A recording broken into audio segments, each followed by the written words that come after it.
Hello everyone and welcome back to the channel. Today we're going to talk about a very important subject in LiPo battery safety. I'm sure you've seen many videos and heard stories about LiPo battery fires, but LiPos are safe when properly used. This video may not be all inclusive, but this will cover the most common questions and issues that I've seen over the years with LiPo batteries.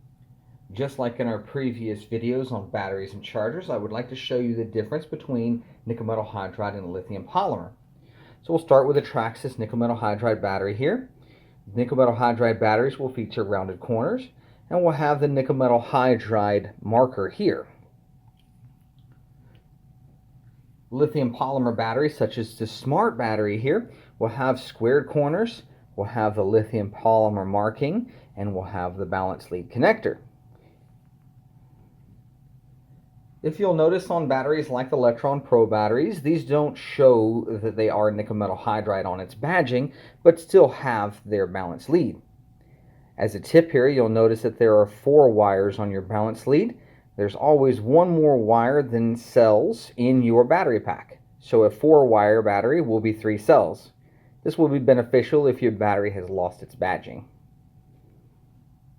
So as far as LiPo do's are concerned, you want to make sure that your LiPo is built for your application. You want to do some math on your battery's ratings, and we'll talk about that in a little bit later. You also want to make sure that your connectors are built for your application's amperage draw. So if we take a look at this JST plug, this JST plug will not have the same amperage capabilities as, say, something like a Dean's plug will. Another LiPo do would be to store your batteries in fire-resistant or fireproof containers, such as this LiPo Safe bag here, or the Bat Safe line of products. These boxes are actually very nice. They have filters built in to help with some of the smoke in the event that you may have a LiPo battery fire. As far as LiPo don'ts are concerned, the most common LiPo don't that we see is leaving your battery plugged into a device. Now, whether that means your vehicle or your charger, there are capacitors in those devices that will remain on even though the switch is turned off.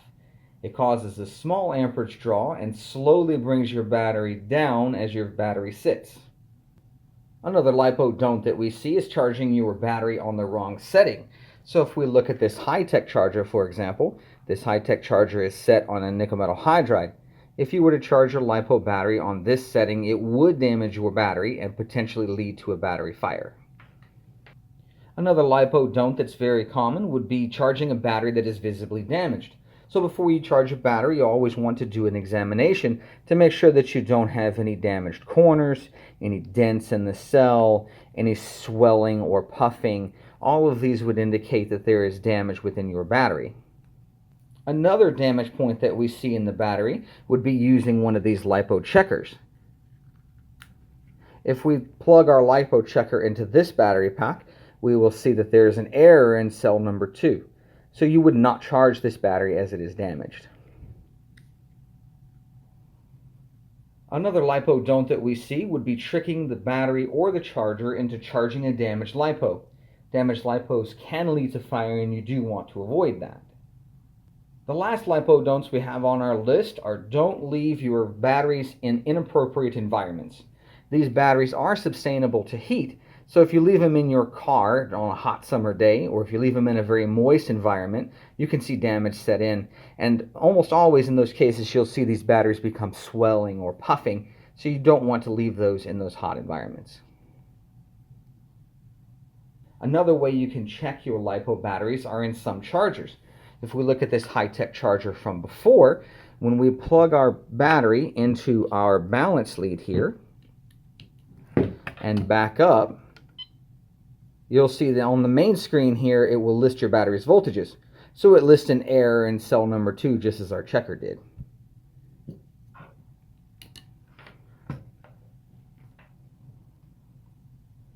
LiPo batteries have ratings on them that do matter.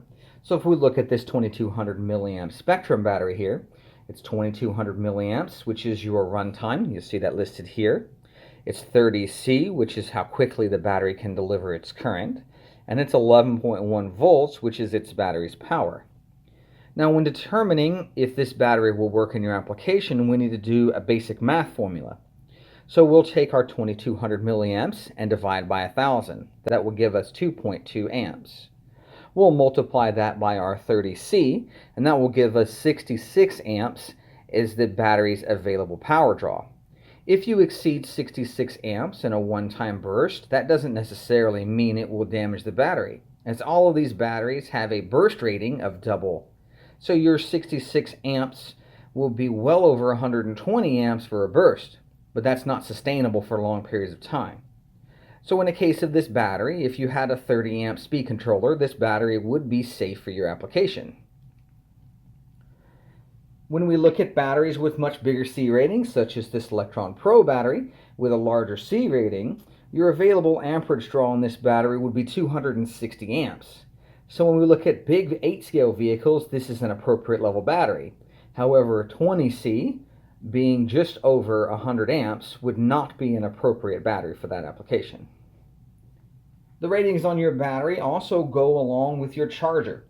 So if we look at this battery pack again, our 2.2 amps that's in this battery would be our charge rate. So again, you'll take your 2200 milliamp battery, you'll divide by 1000 and have 2.2 amps.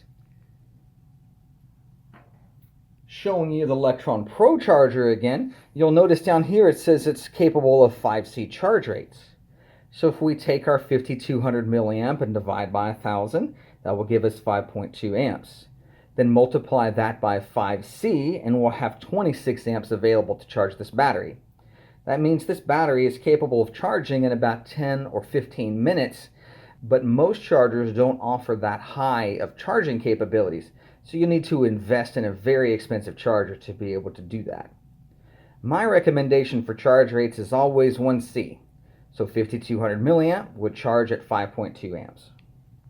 If you wanted to use a charging technology that is much easier, such as the Traxxas ID technology, these have RFID chips in the ends of their connectors.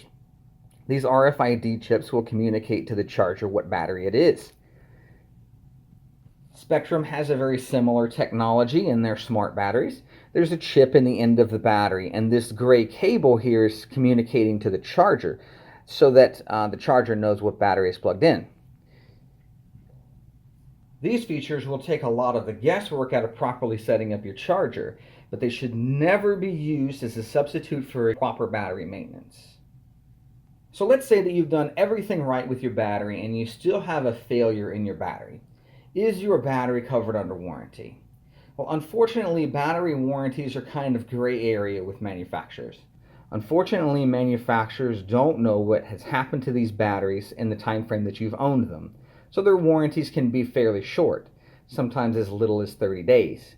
Sometimes manufacturers such as Venom will offer lifetime replacement plans, which will give you a discount on a replacement battery should you have one that fail. And you'll notice some manufacturers will cover things in some circumstances and they won't in others. So there's almost always one thing that will get your battery warranted, and that is if one cell is really low compared to the others. Now in the case of this Electron battery, and I'll show you again with this checker, this would not be a circumstance where a manufacturer would warranty this battery, because cell number 2 is not far off from cells 1 and 3. 2.34 volts is an indication that this battery has not been maintained very well. This one falls on me as I did not put this battery in proper storage voltage before we put it away. If we touch on that for a moment, many chargers such as the Traxxas Easy Peak Plus and the high-tech and even the smart chargers have features for your proper storage voltage. As a matter of fact, these smart batteries have a chip in the end that can be programmed with a checker such as this one to discharge itself after a set period of time down to its safe storage level. So that is a safety feature that you definitely want to take advantage of. Unfortunately, batteries that have been drained below their safe battery voltages are almost never covered under a warranty. So if your battery has been drawn below 3 volts per cell, meaning a 3 cell would be 9 volts, a 2 cell would be 6 volts, that battery would not normally be covered under a warranty, because simply plugging your battery in and leaving it plugged into a device can drain out that battery pack. With warranties, it's always worth the ask. So if you call your manufacturer and you say, I have a bad battery, can you help me with this battery? The worst that they're going to say is no. So it's definitely worth pursuing that option if you have a battery that has issues. So one last tip before we go. You always want to make sure that your battery charger is compatible for whatever battery type that you're using. We can take this electron charger here as an example.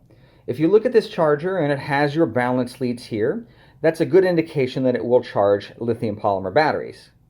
Now this charger used to charge nickel metal hydride batteries, but they made a rolling change here and they only offer charging for LiPo, Life, and lithium high voltage batteries.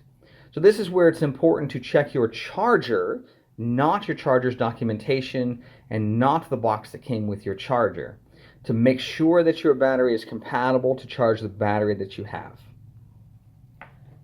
Well, that's it. You guys have made it through another video. I can't tell you how grateful I am for taking the time to watch these videos.